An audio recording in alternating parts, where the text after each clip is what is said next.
အရင်ချိန်တုန်းကခမ်းနားတဲ့မင်းဆက်ကြီးတွေအုပ်ချုပ်ခဲ့တဲ့ကဘာကြီးရဲ့ဒီနေရာလေးဟာဆိုရင်အားလုံးအားကြရတဲ့အေယာမစီးပွားရေးဆောင်ကြီးဖြစ်ခဲ့ပါတယ်ဒီတိုင်းပြည်ကလူတွေကအရင်ကိုတုံလုံးလို့သူတို့တွေကပဲအခုကျွန်တော်တို့သုံးနေကြတဲ့တန်လိုင်းအိမ်မြောင်တွေနဲ့ပုံနှိပ်နီးပညာတွေစာရေးစာရွက်တွေကနေနောက်ဆုံးရဲမှုတ်တွေအထိကိုပါဒီတိုင်းပြည်ကလူတွေကပဲတီထွင်နိုင်ခဲ့ကြတာဖြစ်ပါတယ်ဒါတွေကြောင့်လဲအဲ့ဒီချိန်တုန်းကဒီတိုင်းပြည်ကြီးဟာတခြားနိုင်ငံတွေရဲ့လေးစားအားကြတာကိုခံခဲ့ရပါတယ်သူကတော့တခြားမဟုတ်ပါဘူးကျွန်တော်တို့နားမှာရှိနေတဲ့ကမ္ဘာလယ်ပိုင်းမင်းနိုင်ငံတရုတ်ပဲဖြစ်ပါတယ်သူ့ဘေးကရက်မှာအိန္ဒိယကလည်းရှိနေပါသေးတယ်အဲ့ဒါတို့ရောက်လဲဒီနေရာလေးဟာဆိုရင်အရင်ချိန်တုန်းကကဘာကြီးရဲ့စီးပွားရေးချက်ချာနေရာတစ်ခုဖြစ်ခဲ့ရပါတယ်ဒါပေမဲ့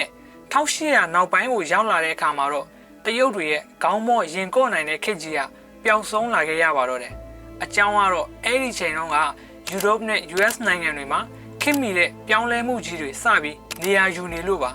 တိတ်ပံနည်းပညာတွေစက်မှုထွန်းကားမှုတွေခေတ်မီလက်နက်တွေတရုတ်ပို့ဆောင်ရေးတွေကနေစက်ရုံတွေထိဒီနိုင်ငံတွေဖက်ချမ်းမှာတိုးတက်လာပြီးတော့သူတို့တွေကလည်းခေတ်တစ်ကမ္ဘာအင်အားကြီးနိုင်ငံတွေဖြစ်လာခဲ့ကြပါတယ်အင်အားကြီးနိုင်ငံတွေဖြစ်လာကြတာနဲ့ကမ္ဘာမြေပုံပေါ်မှာနေရာပိုယူနိုင်မှုအတွက်သူတို့တွေစပြီးနေချဲ့လာကြပါတော့တယ်အဲ့ဒီတော့ကအနောက်နိုင်ငံဖက်ချမ်းမှာစက်မှုထွန်းကားနေတဲ့အချိန်မှာတရုတ်မှာကြတော့အဲ့လိုခင်မမီသေးပါဘူးနောက်ပြီးအနောက်နိုင်ငံတွေ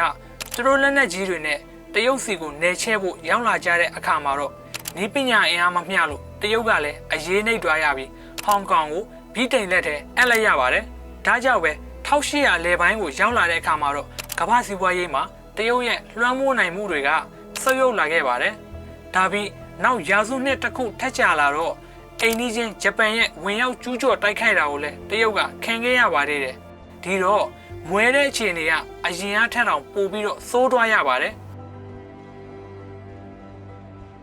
်ဒါတွေကြောင့်ပဲအလဲပိုင်းဒေတာမှာတရုတ်ရဲ့စီးပွားရေးလွှမ်းမိုးမှုပုံရိပ်ကြီးကလည်းတဖြည်းဖြည်းဆုတ်ယုတ်လာပြီးတခြားအိန္ဒိချင်းနိုင်ငံတွေရဲ့ကျူးကျော်တာကိုခံရတာနဲ့ပဲတပန်းလုံးခဲ့ရပါတယ်အဲ့ဒီတုန်းက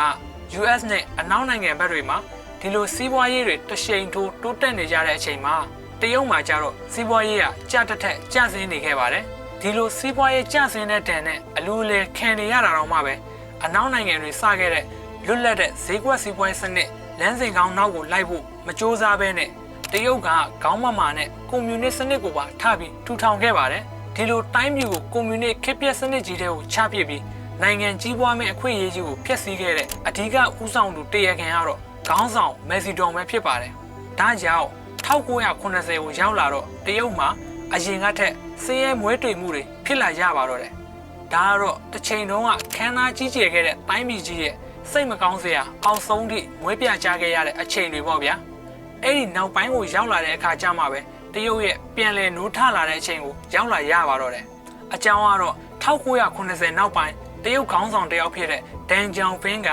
နှစ်ပေါင်း150လောက်ဆုတ်ယုတ်ခဲ့ရတဲ့သူတို့နိုင်ငံကြီးကိုအရင်လိုပြန်လည်ခေါင်းမောနိုင်အောင်စ조사ခဲ့တာမို့ပါဒါကြောင့်ဒန်ကပထမဆုံးအနေနဲ့စင်ကာပူကိုလေ့လာရေးတွားခဲ့ပါတယ်အဲ့ဒီကလွတ်လပ်တဲ့ဈေးကွက်စီးပွားရေးစနစ်အောက်မှာကြီးပွားနေကြတဲ့သူ့နိုင်ငံသားတို့မြင်ရတော့ဒန်ကအရန်ကိုအားကျတွားတော့တာပဲဒါကြောင့်သူ့နိုင်ငံမှာလဲစမ်းတက်ဖို့အတွက်ဗြိတိရှလက်အောက်ခံဟောင်ကောင်နဲ့တရုတ်ပြည်တောင်ပိုင်းကြားနေမြေထိစပ်နေတဲ့လူဦးရေ3000လောက်ပဲရှိသေးတဲ့ရှန်ဇန်တန်ငါရွာလေးကိုစီးပွားရေးဆောင်ကြီးအဖြစ်စပြီးလုပ်ခဲ့ပါတော့တယ်ဒါကြောင့်ဟောင်ကောင်ကလည်းအနောက်တိုင်းစီးပွားရေးနဲ့တရုတ်ကွန်မြူနစ်နှစ်ခုကြားမှာချိတ်ဆက်ပေးထားတဲ့တရားကြီးတစ်ခုလိုဖြစ်လာခဲ့ရပါတော့တယ်အဲ့ဒီချိန်ကစပြီးတော့ဒီလူထောင်ကနန်းပဲရှိခဲ့တဲ့ရှန်ဇန်တန်ငါရွာလေးကနေလူဦးရေ10တန်းအထက်ရှိတဲ့မြို့ကြီးတစ်ခုဖြစ်လာခဲ့ပါတော့တယ်လူတွေရဲ့ပုံမှန်ဝင်ငွေကလည်းတရက်$နှုန်းကနေတစ်နှစ်ကို$3000နဲ့အထက်ကိုရှိလာခဲ့ပါတော့တယ်ဒီလိုအလားတူတစ်ချိန်ထိုးတိုးတက်မှုတွေအကုန်လုံးကလည်းတရုတ်ပြည်နဲ့ကိုပြန့်လာခဲ့ပါတော့တယ်1980မတိုင်ခင်ထိတရုတ်နိုင်ငံဟာကွန်မြူနစ်ဝါဒတကားပိတ်စီးပွားရေးစနစ်ကိုချစ်တုံးတဲ့နိုင်ငံတစ်ခုပါဒါပေမဲ့1980နောက်ပိုင်းကိုရောက်လာတဲ့အခါမှာတော့တရုတ်စီးပွားရေးစနစ်ကတကားဖွင့်လာခဲ့ပါတယ်ဒီလိုနဲ့2000ခုနှစ်မှာအမေရိကန်သမ္မတဘေးကလင်တန်ကတရုတ်အမေရိကန်ဆက်ဆံရေးအတွက်နှစ်နိုင်ငံသဘောတူလက်မှတ်ထိုးဖို့လက်ခံခဲ့ပါတယ်ဒါပြီးတစ်နှစ်ကြာမှာပဲတရုတ်နဲ့ကုန်သွယ်ရေးလုပ်တာဟာအမေရိကန်အတွက်အကျိုးအမြတ်ရရှိစေတယ်ဆိုပြီး US ကတ ရုတ်ကိုကမ္ဘာကုန်သွယ်ရေးအဖွဲ့အစည်းတွေကိုတောင်ဝင်ခွင့်ပေးခဲ့ပါတယ်ဒီလိုနဲ့တိတ်မကြခင်မှာပဲ Made in China တရုတ်ထုတ်ကုန်တွေအမေရိကန်နိုင်ငံတွေကိုဒလဟောစီးဝင်လာခဲ့တာ2000ခုနှစ်အလယ်ပိုင်းရောက်မှာ US မှာရှိတဲ့ပစ္စည်းတွေတော်တော်များများဟာတရုတ်ထုတ်တွေဖြစ်လာခဲ့တဲ့အထိပါပဲဒီလိုနဲ့အမေရိကန်ကလည်းတရုတ်ပေါ်တဖြည်းဖြည်းအမိခိုမကင်းဖြစ်လာခဲ့ရပါတယ်နိုင်ငံမှာရှိတဲ့အရုပ်တွေ laptop တွေလက်စစ်ပစ္စည်းတွေဒါတွေအားလုံးကိုတရုတ်မှာထုတ်တာစရိတ်စကနေတဲ့အတွက် US ကုမ္ပဏီကြီးတွေကသူတို့ထုတ်ကုန်တွေကိုတရုတ်မှာထုတ်ဖို့မျက်စိကျလာပါတော့တယ်ဒါကြောင့် iPhone တွေကိုတော့တရုတ်မှာပဲတက်ဆင်ပြီးပြန်ရောင်းကြရတာပါဒီလိုနဲ့2006မှာတရုတ်ကမက္ကဆီကိုကိုတောင်ကျော်တက်ပြီးကနေဒါပြီးရင်အမေရိကန်ရဲ့ဒုတိယအကြီးဆုံးကုန်သွယ်ရေးပါတနာနိုင်ငံတစ်ခုဖြစ်လာခဲ့ပါတယ်သူတို့ထုတ်ကုန်တွေကိုပုံမှန်အသုံးပြုပေးနေတဲ့စားသုံးသူတွေအများဆုံးရှိနေတဲ့အမေရိကန်နိုင်ငံနဲ့ကုန်သွယ်ရေးပါတနာလုပ်ခဲ့တဲ့ကာလတစ်လျှောက်ဟာတရုတ်နိုင်ငံစီးပွားရေးကိုတရှိန်ထိုးမြင့်တက်လာစေခဲ့ပါတယ်ဒါကြောင့်2010မှာတရုတ်စီးပွားရေးကဂျပန်ကိုတောင်ကျော်တက်ပြီးကမ္ဘာဒုတိယအကြီးဆုံးဖြစ်လာခဲ့ပါတယ်တရုတ်ခြေလမ်းတွေကဒီမှာတင်ရက်မနေပါဘူး2015တုန်းကဆိုရင်တရုတ်ဆိုရကပလန်တစ်ခုကိုဆွဲခဲ့ပါတယ်ဒီပလန်ကတော့2025ရောက်မှာတရုတ်စီးပွားရေးဟာအမေရိကန်ကိုတောင်ကျော်ပြီးကမ္ဘာနံပါတ်1အကြီးဆုံးဖြစ်လာဖို့ပါဒီပလန်ထဲမှာသူတို့ငွေကြေးယွမ်ကို US ဒေါ်လာထက်ဩဇာပိုကြီးအောင်လုပ်ဖို့လည်းပါပါတယ်ပြီးတော့နိုင်ငံတွင်းပုဂ္ဂလိကကုမ္ပဏီကြီးတွေကလိုအပ်လာရင်အစိုးရအတွက်ကူညီပေးဖို့ plan ကလည်းပါနေပါသေးတယ်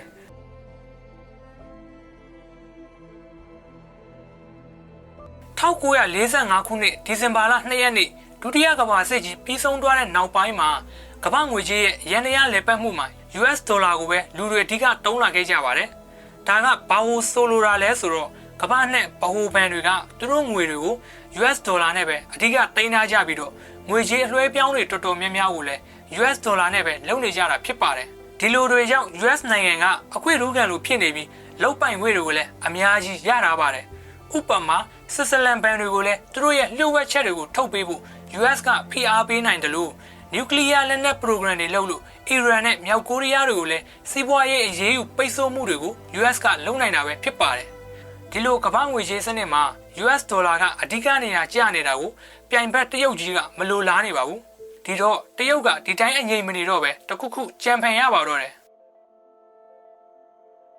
2004မှာ Jack Ma ရဲ့ Alibaba က Alipay ကိုစပြီးမိတ်ဆက်ခဲ့ပါတယ်Alipay နဲ့တော့ဆိုရင်လူတွေကငွေသားကင်စရာမလိုတော့ပဲဝယ်လိုက်တဲ့ပစ္စည်းတွေအတွက် QR code လေးစကန်ဖတ်လိုက်ရုံနဲ့ငွေပေးချေမှုတွေကိုအလွယ်လောက်လာနိုင်တာမို့ Mobile Payment လောကမှာ Alipay ကနေရာစပြီးရလာခဲ့ပါတော့တယ်ဒီလိုနဲ့2009ရောက်တော့ Satoshi Nakamoto ဆိုတဲ့ဂျပန်လူမျိုးတစ်ယောက်က Cryptocurrency Bitcoin ကိုတီထွင်ခဲ့ပါတယ် Bitcoin ဆိုတာကဂျားမှာဘန်အာနာပိုင်တွေရဲ့ခွင့်ပြုချက်ကိုမလိုပဲလူတစ်ယောက်နဲ့တစ်ယောက်ငွေကြေးလွှဲပြောင်းမှုတွေကိုလုံလုံခြုံခြုံနဲ့လုပ်နိုင်တဲ့စနစ်ကြီးပါဒီ Bitcoin နဲ့ဘန်တွေကြားမှာဘာကွာသွားတယ်လဲဆိုရင်တော့ဘန်တွေမှာဆိုရင်ကျွန်တော်တို့အကောက်ကနေလုပ်တဲ့ငွေပေးချေမှုတွေအကုန်လုံးကိုသူတို့ကွန်ပျူတာမှာတင်ထားပါတယ်နောက်ပြီးဒီကွန်ပျူတာတွေကချက်လက်တွေကိုဘန်အာနာပိုင်တွေဘက်ကနေပဲထိန်းချုပ်ထားကြတာမို့လို့ကျွန်တော်တို့ဝင်ကြေးခွင့်မရှိပါဘူးတစ်ဖက်မှာ Bitcoin ကတော့ဘန်စနစ်နဲ့မတူပါဘူး Bitcoin တွေကငွေတွေနဲ့အချက်လက်တွေကိုကျွန်တော်တို့အချိန်မရွေးဝင်ကြေးလို့ရပါတယ်ကျွန်တော်တို့ဝင်ကြေးလို့မရတာကတော့ Bitcoin တွေကပတ်စံတွေကိုဘယ်သူကပိုင်ပြီးတော့ဘယ်သူကဘဒုစီကိုလွှဲပေးလိုက်တယ်လဲဆိုတာကိုကြည့်လို့မရပါဘူးနောက်ပြီးဘန်တွေရဲ့ထိန်းချုပ်မှုနဲ့လည်းကင်းနေတာမို့မှောင်ခိုသမားတွေက Bitcoin နဲ့တာဆိုရင် Dark Web ထဲမှာတော့ငွေဆေးဝါးနဲ့လက်နက်တွေကိုလုံလုံခြုံခြုံနဲ့ဝယ်လို့ရနေတာဖြစ်ပါတယ် Bitcoin စပေါ်တော့ကဆိုရင်ဘာတန်ဖိုးမှမရှိခဲ့တယ်လို့ပီဇာတစ်ချက်ကိုတော့ Bitcoin ပေါင်း1000နဲ့ဝယ်ခဲ့ရတာပါတခြားတာမန်ဘန်ကောက်တွေကိုဆိုရင်အာနာပိုင်တွေကအရေးယူပိတ်ဆို့မှုတွေကိုလုပ်လို့ရပြီးတစ်ဖက်မှာ Bitcoin ကိုတော့သူတို့ဝင်ပိတ်လို့မရပါဘူးဒီလို Bitcoin ရဲ့လွတ်လပ်တဲ့ငွေကြေးစနစ်ကြီးကိုပြည်သူအပေါ်အပြည့်အဝထိန်းချုပ်နေတဲ့တရုတ်ကွန်မြူနတီအဖွဲ့ကတဘောမကျနေပါဘူး2013မှာ Jack Ma ရဲ့ Alipay က PayPal ကိုတောင်ကျော်တက်သွားပြီးကမ္ဘာအကြီးဆုံး Mobile Payment အနေနဲ့ဖြစ်လာခဲ့ပါတယ်အဲ့ဒီချိန်မှာတရုတ်စာပို့ application တစ်ခုဖြစ်တဲ့ WeChat ကလည်းသူ့ကိုယ်ပိုင် Mobile Payment ဖြစ်တဲ့ WeChat Pay ကိုစပြီးမိတ်ဆက်ခဲ့ပြန်ပါတယ်အဲ့ဒီချိန်မှာ Bitcoin ကလည်းလူတုံးများလာပြီးတဖြည်းဖြည်းနဲ့အရင်ကထက်တန်ဖိုးပိုတက်နေပါတယ်ဒါကြောင့်2014ကိုရောက်လာတော့တရုတ်နိုင်ငံထိပ်တန်းဗဟိုဘဏ်လုပ်ငန်းရှင်ကြီးချိုရှောင်းကွမ်က Bitcoin ရဲ့အစမတန်တန်ဖိုးကြီးလာတာကိုသူစိုးရိမ်ကြောင်းဖွင့်ပြောခဲ့ပါတယ်ပြီးတော့တရုတ် digital ငွေကြေးစနစ်ကိုလုပ်ဖို့လေ့လာမှုတွေသူစခဲ့ပါတယ် 2019ကိုရောက်တော့ Bitcoin ရဲ့တန်ဖိုးကဒေါ်လာ2000နီးပါးအထိကိုထိုးတက်သွားပါတယ်နောက်ပြီးလူတွေကငွေသားတွေတည်သွားရတာထက်ပေါ့ပါလွယ်ကူတဲ့ Mobile Payment တွေကိုပဲပို့တုံးလာကြတာမို့ Alipay နဲ့ WeChat Pay တွေကလည်းအရန်ကိုအောင်မြင်လာခဲ့ကြပါတယ်တခုရှိတာကဒီ payment တွေနဲ့လူတွေဈေးဝယ်လိုက်ကြတဲ့အချက်လက်တွေအကုန်လုံးကိုလည်းဒီ company ကြီးတွေကပဲတင်ထားကြတာဖြစ်ပါတယ်2019ကိုရောက်လာတော့ Facebook ကလည်းအားကြမခံသူ့ကိုယ်ပိုင်ငွေကြေးစနစ်ဖြစ်တဲ့ Libra ကိုစပြီးလုပ်တော့မယ်လို့ကြေညာချက်ထုတ်ပါတယ်ဒီ Libra တာအောင်မြင်လာရင်တော့ Facebook တုံးဆွဲသူ10,000ကျော်တွေက Facebook application နဲ့ငွေကြေးလွှဲပြောင်းမှုတွေကိုအလွယ်လုပ်လာနိုင်တော့မှာဖြစ်ပါတယ်ဒီတုံးဆွဲသူပမာဏက US နိုင်ငံလူဦးရေထက်9ဆတောင်ပိုများနေပါတယ်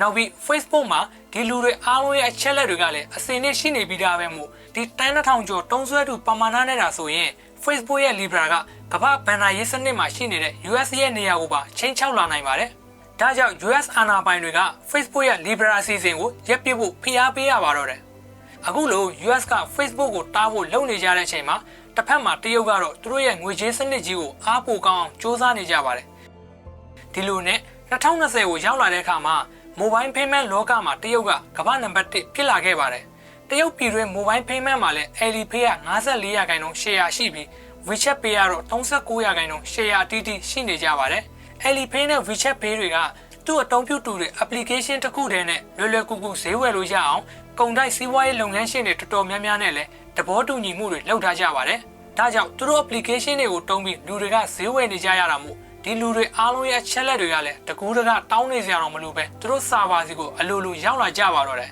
ပြီးတော့ဒီ payment နှစ်ခုစလုံးကလည်းတရုတ်ပြည်ရဲ့အကြီးဆုံး mobile payment တွေဖြစ်နေကြတာမို့ဒီအချက်လက်တွေအားလုံးကတရုတ်ကွန်မြူနတီအစိုးရအဖွဲ့အတွက်မျက်စိကျစရာမလုံးကြီးဖြစ်နေပါတယ်ဒီ company တွေစီကအချက်လက်တွေရလာခဲ့ရင်အစိုးရအဖွဲ့ကြီးကသူ့နိုင်ငံတွင်ပြည်သူတွေရဲ့ဘယ်ချိန်မှာဘယ်လိုပစ္စည်းမျိုးတွေကိုဝယ်ယူသွားတယ်လဲဆိုတာတွေကိုသိနိုင်ပြီးတော့အစိုးရရဲ့ပြည်သူတွေပေါ်ထောက်လှမ်းရေးလုပ်ငန်းတွေမှာလည်းအများကြီးအထောက်အကူတွေရှိလာမှာဖြစ်ပါတယ်နောက်ပြီးတရုတ်ပြည်မှာရှိတဲ့လူတစ်ယောက်နဲ့တစ်ယောက်ရမ်းမှတ်ပေါ်မူတည်ပြီးစုပေးတန်ပေးတဲ့ social credit system ကြီးအတွက်လည်းဒီအချက်လက် data တွေကအများကြီးအထောက်အကူဖြစ်စေပါတယ်။အာဏာပိုင်တွေအနေနဲ့ရာဇဝတ်သားတစ်ယောက်ကတူးကောက်ကနေဘာတွေကိုဝယ်ထားတယ်လဲဆိုတာမျိုးတွေကိုဝင်ကြည့်လို့ရတယ်လို့အဲ့ဒီကနေအကောင့်တွေကပတ်စံတွေကိုပြည်သူပိုင်အနေနဲ့လည်းတင်လိုက်လို့ရပါတယ်။မချေနဲ့ရင်အကောင့်ပိတ်ပြတာမျိုးတွေကိုပါလုပ်နိုင်ပါတယ်။ဒီလိုလုပ်ပိုင်ခွင့်မျိုးတွေကတရုတ်ဆိုရနဲ့ကွန်မြူနတီပေါင်းပါလုပ်ငန်းရှင်ကြီးတွေရဲ့အိမ်မက်ပဲဖြစ်ပါတယ်။ဒီလိုချက်လက်တွေကိုအလွယ်တင်ထားလို့ရတဲ့နည်းပညာကုမ္ပဏီကြီးတွေရဲ့ mobile payment နည်းပညာတွေကိုမီယိုဖလာအစိုးရဘဏ္ဍာရေးစနစ်ဟောင်းကြီးကမရှင်းနိုင်ခဲ့ပါဘူး။တစ်ဖက်မှာဒီကုမ္ပဏီတွေကလည်းသူတို့ရဲ့ data တွေကိုတရုတ်ဆိုရကိုပေးနေရတယ်ဆိုပေမဲ့အစိုးရကိုသူတို့မပေးဘဲထိန်ချန်ထားတဲ့တချို့ပိုင်းတွေကိုတော့ဘယ်သူမှမသိနိုင်ပါဘူး။အဲဒါကြောင့်မို့ဒီနည်းပညာကုမ္ပဏီကြီးတွေရဲ့မြန်ဆန်တဲ့ငွေပေးချေမှုစနစ်တွေနဲ့ data တွေကအစိုးရရဲ့ဘဏ်စနစ်ကြီးကိုတောင်ကြော်တက်ဖို့အစဉ်အနေထားမှာရှိနေခဲ့ပါတယ်2020 April မှာတော့တရုတ်ကသူ့ရဲ့ digital ငွေကြေးစနစ်ကိုစပြီးလုပ်ခဲ့ပါတယ်။တခြား Alipay, WeChat Pay တို့နဲ့မတူတာကတရုတ် digital ငွေကြေးစနစ်မှာဆိုရင်တရုတ်ငွေယွမ်ကိုပဲကွန်ပျူတာကုတ်အနေနဲ့ပြောင်းလိုက်တာဖြစ်ပါတယ်။2020 အောက်တိုဘာ24ရက်နေ့မှာတော့ Alipay ပိုင်ရှင် Jack Ma ကအစိုးရရဲ့ဘဏ္ဍာရေးစနစ်ဟောင်းကြီးကခင်းနောက်ကျနေကြောင်းသူဝေဖန်ခဲ့ပါတယ်။သူပြောခဲ့တာကရထားလမ်းစနစ်ကိုစီမံတဲ့ပုံစံကြီးနဲ့တော့လေဆိပ်မှာတွားလို့မရကြောင်းကိုပြောပြီးအစိုးရရဲ့ဘဏ္ဍာရေးစနစ်ပေါ် Jack Ma ကဝေဖန်ရှုတ်ချခဲ့ပါတယ်။ဒီလိုပြည်တွင်းနည်းပညာကုမ္ပဏီပိုင်ရှင်ကြီးတွေရဲ့လွှမ်းမိုးမှုတွေကအစိုးရအာဏာပိုင်ကဏ္ဍပိုင်းကိုပါထိပါလာတာမို့အစိုးရအနေနဲ့ဒီကိစ္စကိုကင်တွယ်ရပါတော့တယ်။ဒါကြောင့်အစိုးရပေါ်ဝေဖန်ရေးစကားတွေပြောပြီးတဲ့နောက်မှာပဲ Jack Ma ကလည်းထူးထူးဆန်းဆန်းလူမြင်ကွင်းကနေ3လလောက်ပျောက်သွားခဲ့ပါတော့တယ်။နောက်ပြီးအရင် Jack Ma ရှိခဲ့တုန်းကရှယ်ယာတန်ဖိုးမြင့်ခဲ့တဲ့ Alipay ကုမ္ပဏီနဲ့အဖွဲ့အစည်းတွေကလည်းJack Ma ပျောက်သွားတဲ့နောက်ပိုင်းမှာရှယ်ယာတန်ဖိုးတွေထိုးကျသွားခဲ့ပါတယ်။ Jack Ma လည်းအဲ့ဒီကနေအချိန်ကြာကြီးပျောက်နေတာနဲ့ January မှာပထမချိန်လူတိရှင်ကြားတစ်ခါလောက်ပဲပြန်ပေါ်လာပြီးတော့နောက်ထပ်လူတိရှင်ကြားထပ်မပေါ်လာတော့ပြန်ပါဘူး။အခုဒီနေ့ချိန်ကိုရောက်လာပါပြီ။တရုတ်မှာ digital ငွေကြေးစနစ်ကြီးကိုစလုပ်တဲ့ချိန်ကစပြီးအခုချိန်ထိအစိုးရရဲ့ဒီ application ကိုလူပေါင်း3သိန်းကျော်က download လုပ်ထားကြပြီဖြစ်ပါတယ်။ဒီစနစ်မှာ Alipay နဲ့ WeChat Pay တို့ထက်ပိုကောင်းတဲ့အားတာချက်တွေလည်းရှိနေပါတယ်။ Alipay တို့နဲ့မတူတာက digital ငွေကြေးမှာဆိုရင်ကိုကောက်တွေကပတ်စံတွေကိုလွှဲကားတောင်ပေးစရာမလိုပဲနီးစပ်ရမြို့နယ်ဘဏ်တွေကနေပြီးထုတ်လို့ရပါတယ်။နောက်ပိုင်းမှာလည်းဒီ digital ငွေကြေးစနစ်ကို internet တောင်မလိုတော့ပဲတုံးလို့ရအောင်အစိုးရလုပ်နေပါတယ်။နောက်ပြီးငွေကြေးဖောင်းပွားမှုကိုထိန်းချုပ်တဲ့အနေနဲ့ expire date ပါတဲ့ digital ငွေကြေးစနစ်ကိုပါသူတို့စပြီးစမ်းတုံးနေပါပြီ။ဒီ digital ငွေကြေးစနစ်နဲ့တာဆိုရင်စီကံမဲ့လမ်းဖြတ်ကူးတဲ့လူတွေကိုလည်းကင်မရာကနေဖမ်းမိရင်ဒဏ်ကောက်တဲ့အနေနဲ့သူ digital အကောင့်ကနေပတ်စံတွေကိုနှုတ်ယူလိုက်လို့ရတယ်လို့အကောင့်ကတ်တက်ထားတာမျိုးတွေကိုပါအစိုးရကလုပ်နိုင်ပါတယ်။ နောက်ပြီး digital ငွေကြေးစနစ်နဲ့တာဆိုရင်အချက်လက်တွေအားလုံးကအစိုးရရဲ့လက်ထဲမှာရှိနေတာမို့နိုင်ငံတွင်းစီးပွားရေးရဲ့ငွေကြေးလက်ပတ်ပုံတွေကိုလည်းအချိန်တိုအတွင်းအမြန်ကြည့်လို့ရနိုင်မှာဖြစ်ပါတယ်။ခြုံပြောရရင်ဒီ digital ငွေကြေးစနစ်ဆိုတာကလည်းကိုရေးကိုတာလုံခြုံမှုအလွယ် Bitcoin ရဲ့အားတာချက်တွေကိုပုံတူလောက်ထားတာမျိုးပါပဲ။ဒါကတရုတ်မှာ Bitcoin ကိုဘန်ပြီးပထုတ်နေရတဲ့အကြောင်းတွေကတစ်ချက်ပါပဲ။ဒီလို digital ငွေကြေးစနစ်ကိုတရုတ်ကအရင်ဆုံးလုပ်တာမှန်ပေမဲ့အခုချိန်မှာတော့တရုတ်ပြင်တခြားကမ္ဘာနဲ့ဗဟိုဘဏ်တွေကလည်း Central Bank Digital Currency CBDC လို့ခေါ်တဲ့သူတို့ရဲ့ဗဟိုဘဏ် digital ငွေကြေးစနစ်ကိုပါလုပ်ဖို့အတီးတီးစ조사နေကြပါပြီ။ဒီထဲမှာ60%လောက်ကစံတက်မှုအစိပဲရှိနေသေးပြီး US အပါအဝင်14%လောက်ကတော့သူတို့ digital ငွေကြေးစနစ်အတွက်ရှေ့ပြေစီမံကိန်းတွေကိုပါချနေပါပြီ။ဟုတ်ပါတယ် US မှာလည်းသူ့ရဲ့ကိုယ်ပိုင် digital ငွေကြေးစနစ်နဲ့ထက်လာမှာပါ။ဒါကြောင့်အနာဂတ်မှာဒီဗဟိုဘဏ် digital ငွေကြေးစနစ်ကြီးကိုတရုတ်မှာတုံးနေတယ်လို့တခြားနိုင်ငံတွေမှာလည်းလိုက်တုံးလာတော့မှာပါ။အကောင့်ဘက်ကနေပြန်တွေးကြည့်ရင်တော့ဒီစနစ်နဲ့တာဆိုရင်အစိုးရဘက်ကလိမ်လည်မှုနဲ့ရစဝတ်မှုတွေကိုလည်းအလွယ်ကောက်ွယ်ဖြေရှင်းနိုင်တယ်လို့နိုင်ငံစီးပွားရေးကိုစီမံတဲ့အခါမှာလည်းပို့ပြီးတော့လွယ်ကူလာစေမှာပါ။ဒါကလည်းကြုံလာမဲ့အာဏာပိုင်ခေါင်းဆောင်တွေရဲ့ပုံမှာလည်းအများကြီးမူတည်နေသေးတာမို့ဒီဗဟိုဘဏ် digital ငွေကြေးစနစ်ကြီးကအခုဘဏ်စနစ်ထက်ပိုပြီးတင်းကျပ်လာမှာလားလွတ်လပ်လာနိုင်မှာလားဆိုတာတွေရဲ့အဖြစ်ကိုတော့အချိန်ကပဲဆုံးဖြတ်ပေးတော့ပါလိမ့်မယ်။2018 မတ်လ17ရက်နေ့မှာတရုတ်ပြည်ဘေဂျင်းကပြည်သူ့ခမ်းမမှာကျင်းပတဲ့အမျိုးသားညီလာခံစည်းဝေးကိုကိုယ်စားလှယ်ပေါင်း2964ယောက်တက်ရောက်လာခဲ့ကြပါတယ်။ဒီနေရာမှာအံ့ဩစရာကောင်းတာဒီကိုယ်စားလှယ်တွေအားလုံးရဲ့69.8%လောက်ကတရုတ်တမရကိုနှစ်ကြိမ်ဆက်တိုက်တာဝန်ထမ်းဆောင်ဖို့ကတ်တက်ထားတဲ့အခြေခံဥပဒေကိုဖျက်သိမ်းပေးဖို့တူညီလက်ညီမဲပေးခဲ့ကြတာပဲဖြစ်ပါတယ်။ဒါကြောင့်လက်ရှိတမရဖြစ်တဲ့ရှီဂျင်ဖင်ကတိုင်းပြည်ကိုအချိန်ကြာကြီးအုပ်ချုပ်နေနိုင်တာပဲဖြစ်ပါတယ်။အဲ့ဒီအခြေခံဥပဒေကိုဖျက်သိမ်းပေးဖို့မဲပေးခဲ့ကြတဲ့69.8%တော့ကိုယ်စားလှယ်တွေကိုထောက်ရရင်တရုတ်တမရကသူ့ပါတီအစိုးရဖွဲ့စည်းပုံအပြည့်အဝလွှမ်းမိုးမှုရှိနေတယ်ဆိုတော့လုံးဝပေါ်လွင်နေစေပါတယ်။အစိုးရဖွဲ့စည်းတစ်ခုတည်းတင်မဟုတ်သေးပါဘူး။တစ်ဖက်မှာတရုတ်ပြည်သူတွေကိုလည်းရှီဂျင်ဖင်ကထိန်းချုပ်နိုင်မှုပြည်တွင်းနည်းပညာကိုပါလက်ဝါးကြီးအုပ်ထားပါတယ်။ဒီအတွက်တရုတ် application တစ်ခုဖြစ်တဲ့ WeChat နဲ့ဥပမာပေးပါမယ်။လူ့အခွင့်အရေးဆိုင်ရာလှုပ်ရှားတဲ့ Amnesty International ကနေအသုံးပြုသူရဲ့လုံခြုံရေးဆိုင်ရာရမှတ်100မှာ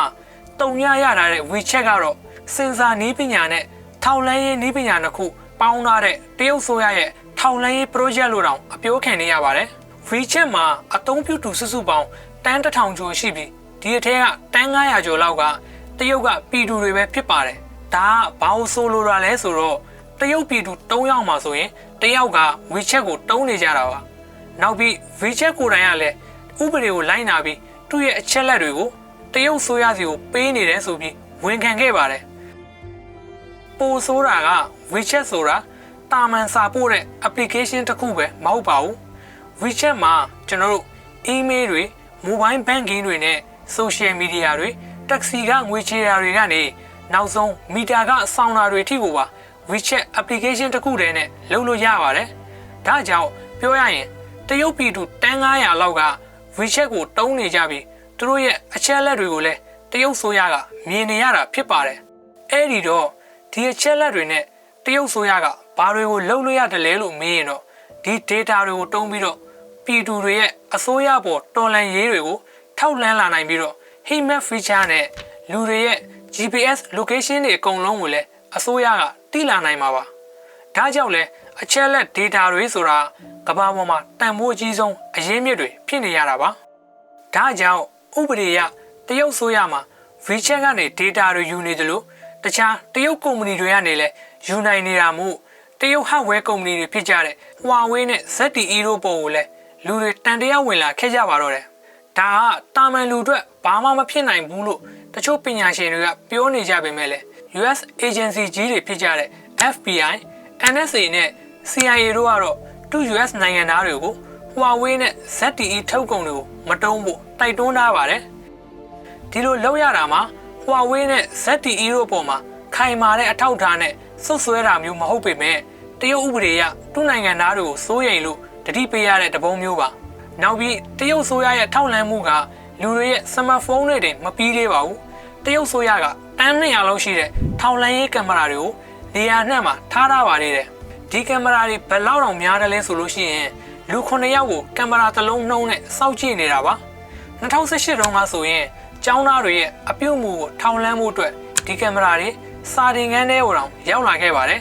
2015တုန်းကလည်းတရုတ်က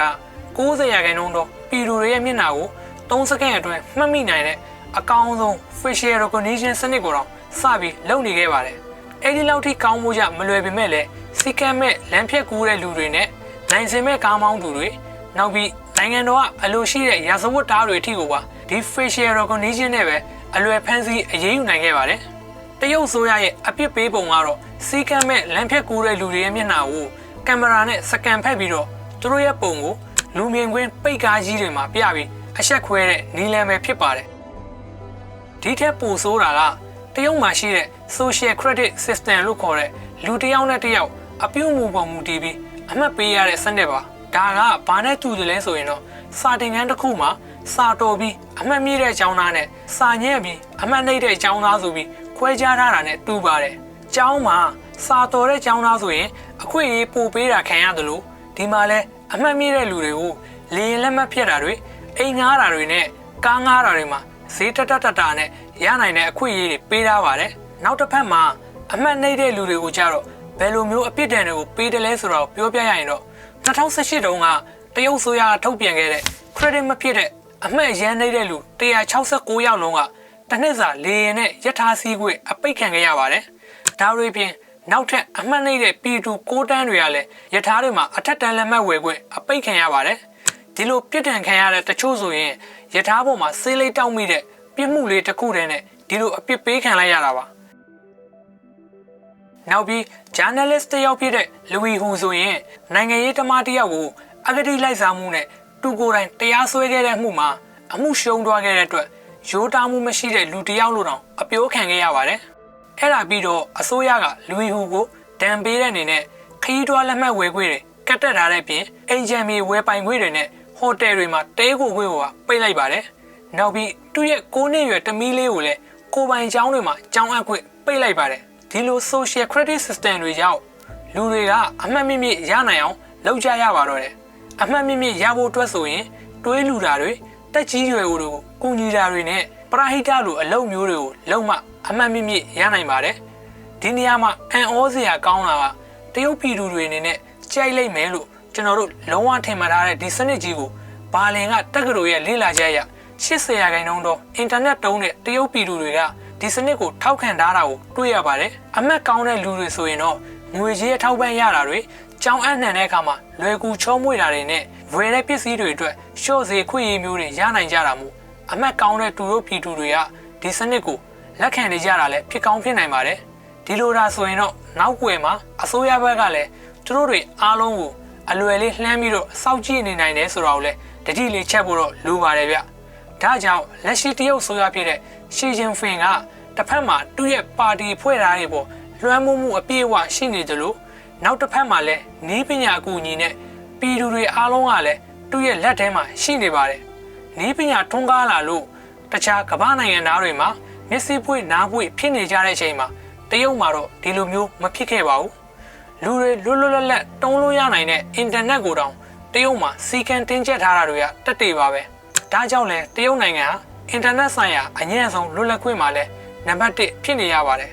အင်တာနက်မှာစင်ဆာတွေလဲခံထားတယ်လို့ Google, YouTube, Facebook, Twitter, Instagram နဲ့ WhatsApp တွေအပြင် The New York Times တွေကိုပါတရုတ်မှာကြည့်လို့မရအောင်ဘန်ထားပါတယ်အင်တာနက်စင်ဆာအတွက်လဲအစိုးရက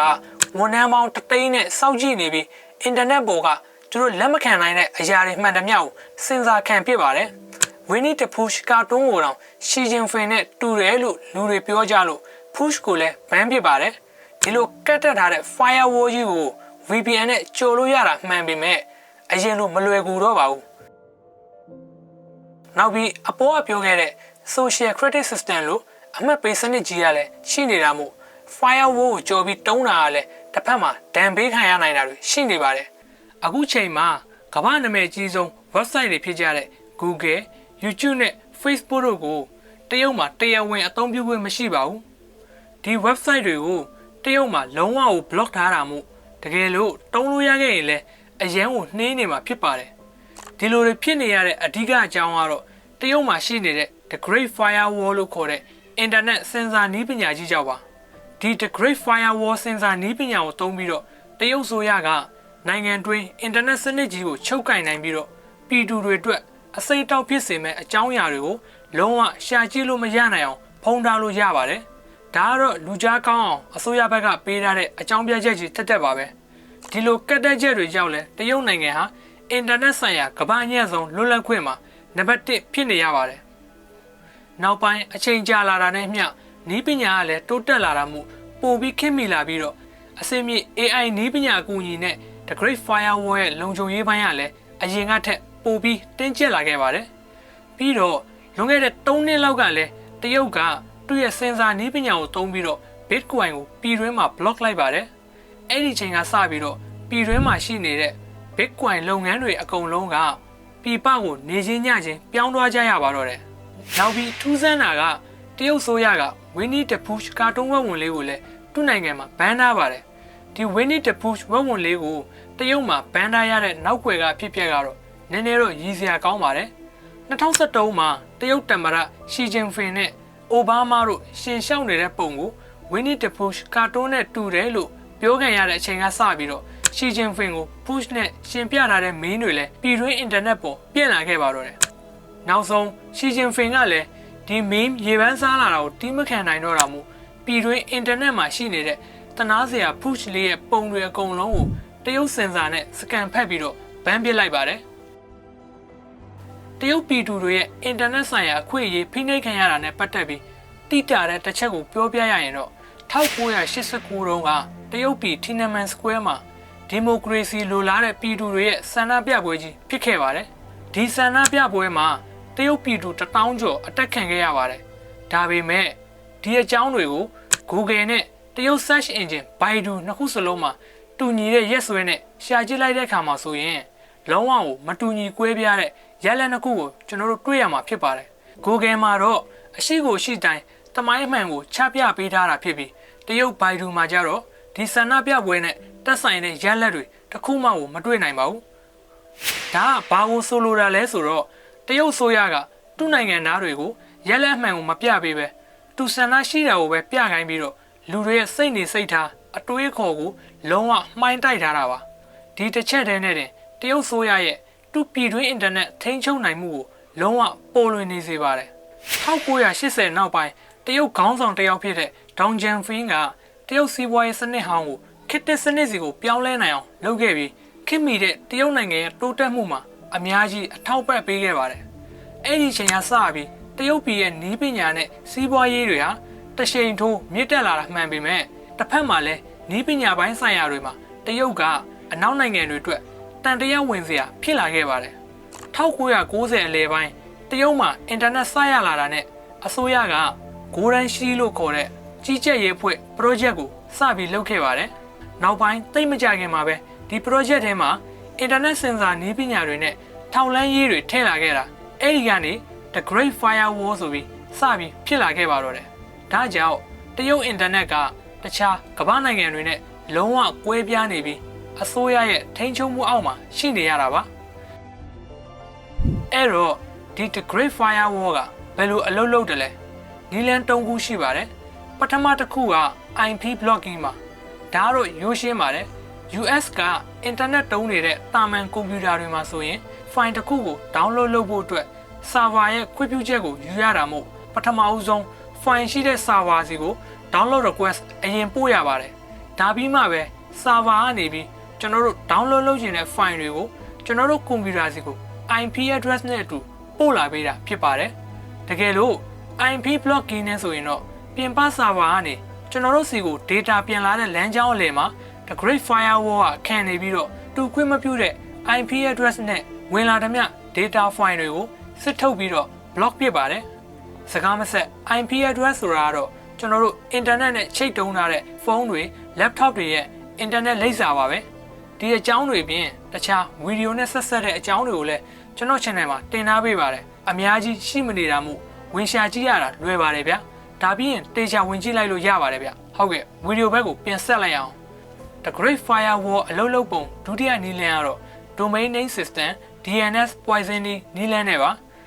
ဒါကတော့ကျွန်တော်တို့ကွန်ပျူတာဘရောင်ဆာမှာ domain name တစ်ခုကိုရိုက်လိုက်တာနဲ့ဘယ် server ကနေ data ယူရမလဲဆိုတော့ဆုံးဖြတ်ဖို့သူနဲ့တက်ဆိုင်တဲ့ IP address ကိုကွန်ပျူတာကရှာရပါတယ် The Great Firewall မှာကြတော့ကျွန်တော်တို့ google.com လို့ browser မှာရိုက်ရှာလိုက်တဲ့အခါမှာကျွန်တော်တို့ကွန်ပျူတာစီပြန်လာတဲ့ IP လိပ်စာကို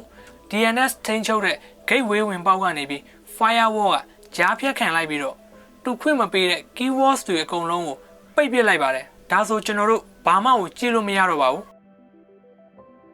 firewall အလုပ်လုပ်ပုံတတိယနည်းလမ်းကတော့ပြည်တွင်းမှာပြခွင့်မရှိတဲ့ internet အကြောင်းအရာတွေကိုစင်ဆာခံတာပဲဖြစ်ဖြစ်လူကိုယ်တိုင်စစ်ထုတ်တာပဲဖြစ်ဖြစ်လုပ်ပြီးကက်တက်ထားတာပါဥပဒေရတော့တရုတ်ကုမ္ပဏီတွေကသူတို့တင်လိုက်တဲ့အကြောင်းအရာတွေအားလုံးအပေါ်မှာအပြည့်အဝတာဝန်ယူရတာမို့သူတို့ကိုယ်ပိုင် website တွေကိုစောင့်ကြည့်ပြီးမတစ်တော်တဲ့အကြောင်းအရာတွေကိုဖယ်ထုတ်ဖို့အတွက်ကုမ္ပဏီတွေကထောင်နဲ့ချီတဲ့ဝန်ထမ်းတွေကိုခန့်ထားရပါတယ်ဒီဝန်ထမ်းတွေအဓိကအနေနဲ့စောင့်ကြည့်ရတာကတော့ကုမ္ပဏီရဲ့ social media account တွေကြော်ညာဘုတ်တွေနဲ့ message တွေလိုအချက်အလက်မျိုးတွေပဲဖြစ်ပါတယ်နောက်ပြီးတရုတ်ဆိုရဘက်ကလည်းသိန်းနဲ့ချီတဲ့ဝန်ထမ်းအင်အားတွေနဲ့ internet ကိုစောင့်ကြည့်နေပြီးခွင့်ပြုချက်မဲ့အကြောင်းအရာတွေနဲ့အစိုးရကိုစန့်ကျင်တဲ့အကြောင်းအရာတွေမှန်သမျှကို report လုပ်ပေးနေကြပါတယ် firewall တာရှိနေရင်နာမည်ကြီးထိပ်တန်း website တွေတော်တော်များများကို ban ထားတာမှုစိုးကျိုးအနေနဲ့ကတော့လူတွေအတွက် internet ပေါ်မှာအရင်လိုအသိပညာ information တွေကိုအလွယ်တကူရှာဖတ်လို့မရနိုင်တော့ပါဘူးပြဿနာတွေဘယ်လောက်ပဲတင်းကျပ်နေပါစေဖြေရှင်းဖို့နည်းလမ်းတွေကတော့အများတန်းရှိနေတာမို့ firewall ကိုကျွန်တော်တို့ virtual private network လို့ခေါ်တဲ့ VPN နဲ့ကြိုလို့ရပါတယ် VPN နဲ့ဒါဆိုရင်တရုတ်နိုင်ငံထဲမှာရှိနေရင်တော့ The Great Firewall ကိုကြော်ပြီးပြင်ပနိုင်ငံတွေလို့ internet ကိုအလွယ်သုံးနိုင်နေမှာဖြစ်ပါတယ် VPN ကတော့ကျွန်တော်တို့ရဲ့ချက်လက်တွေ server စီမရောက်ခင် data ကိုဖတ်ရခက်တဲ့လျှို့ဝှက်ကုတ်ပုံစံလုပ်လိုက်ပြီးကျွန်တော်တို့ရဲ့ဒီနေရာကိုလည်းပြောင်းပေးလိုက်ပါတယ်ဒါပြီးမှပဲ data တွေ server စီကိုရောက်ပြီးကျွန်တော်တို့စီကိုပြန်လာကြတာပါဒါကြောင့်ပဲ VPN နဲ့ဒါဆိုရင်ကျွန်တော်တို့ရဲ့ data တွေကိုဘယ်သူမှမသိအောင်လုံလုံခြုံခြုံနဲ့ပို့လို့ရနေမှာပါ firewall ကို VPN နဲ့ကြော်တဲ့နည်းကတော့နာမည်အကြီးဆုံးနဲ့လူတုံးအများဆုံးပဲဖြစ်ပါတယ်တစ်ဖက်မှာ firewall ကလည်းနည်းပညာမြင့်လာတာနဲ့မျှ VPN တွေတော်တော်များများကိုလည်းလိုက်ပြီး ban နိုင်နေပါပြီအခုချိန်မှာ firewall ကိုကြော်နိုင်တဲ့မြန်နှုန်းကောင်းကောင်းနဲ့နာမည်အကြီးဆုံး VPN ကတော့ Express VPN ပါပဲ Not VPN လည်းလူတုံးများတဲ့အထဲမှာပါပါတယ်ဟုတ်ကဲ့ဒါတွေကတော့တရုတ်ရဲ့ The Great Firewall ကြီးနဲ့တူနဲ့ဆက်ဆက်တဲ့တိထားတဲ့အကြောင်းတွေပဲဖြစ်ပါတယ်ဗျာဟုတ်ကဲ့အပေါ်ကပြောခဲ့တဲ့အချက်တွေကအခုချိန်မှာတရုတ်ကကမ္ဘာထိပ်တန်းအင်အားကြီးနိုင်ငံတစ်ခုလည်းဖြစ်နေတယ်လို့စီးပွားရေးကလည်းအလွန်တောက်တင်းခိုင်းမှနေပါတယ်အခုချိန်မှာတော့တရုတ်ကအင်အားကြီးနေတာမှန်ပေမဲ့နောက်အနာဂတ်တစ်ချိန်မှာအတိတ်မင်းဆက်ခေတ်တုန်းကဖြစ်ခဲ့တယ်လို့မျိုးပြန်ပြီးတော့ဆုတ်ယုတ်သွားနိုင်မလားဒါမှမဟုတ်သူတို့ရဲ့အောင်မြင်မှုအရှိန်အဝါကိုပဲဆက်ပြီးထိန်းထားနိုင်မလားဆိုတာတွေရဲ့အဖြေကိုတော့အချိန်ရပဲဆုံးဖြတ်ပေးတော့ပါလိမ့်မယ်ဟုတ်ကဲ့ဗီဒီယိုနဲ့ပတ်သက်ပြီးတင်းရဲ့မြင်ကိုလည်း comment မှာဝင်ရောက်ဆွေးနွေးပေးတော့ကြပါအောင်ဗျာအဆုံးထိကြည့်ပေးတာကျေးဇူးတင်ပါတယ်ခင်ဗျာနောက်ဗီဒီယိုမှာထပ်တွေ့ကြရအောင်နော်